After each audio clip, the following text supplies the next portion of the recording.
Hello and welcome to FunBikes TV. My name's James and today we're going to replace the drive belt on a Mudrock's Trail Blazer GT80 Buggy. To do this you will need a 10 spanner and a socket to remove the parts necessary. Start off with using your 10 socket or spanner. Remove the bolt at the top of the engine just here.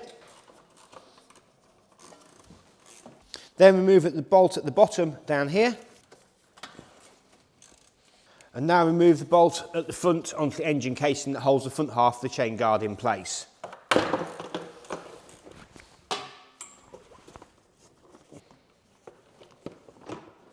Then remove the cover out of the way.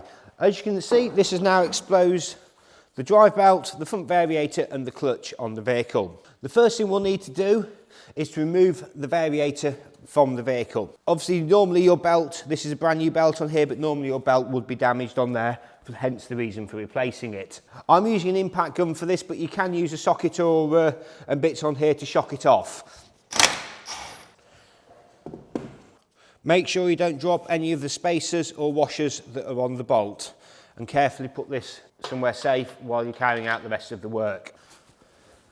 The variator cover will then come off, and then this section here slides off separately, and the collar will then slide off the centre. This will allow you to, if there's any belt left, to pop the belt over to one side and remove it off the buggy.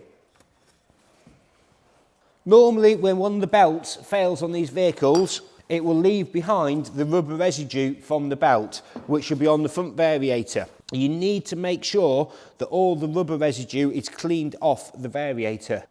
Some petrol on a rag will help to rub and clean it off, or some brake cleaner. Obviously make sure you wear gloves and make sure it is dry before you refit it. If you then take your new drive belt, you'll see that there is a flat edge on one side and a chamfered edge on the other side. The flat edge sits flat against the engine, with the chamfered edge against the curved side of the variator. Slot your new belt in between the disc and the clutch and then hook it over the centre like so. Replace your collar, which does have a keyway Woodruff key in there, which needs to line up with the crank. The flat edge goes on the inside towards the engine.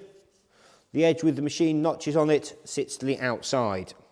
Once you've replaced that, take your spring section of the variator, which you've fully cleaned, and place it onto the vehicle.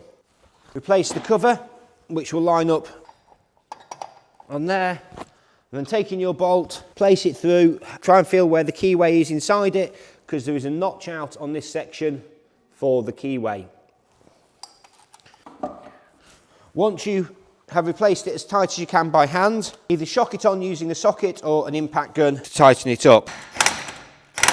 We're now ready to replace the cover onto the engine. On the front section, make sure the gold spacer is still on the bolt. And reversing the order that you remove them in, start off with the front bolt into the engine casing. At first, only attach all of them loosely on there. Then using your 10 socket or spanner, fully tighten all the bolts.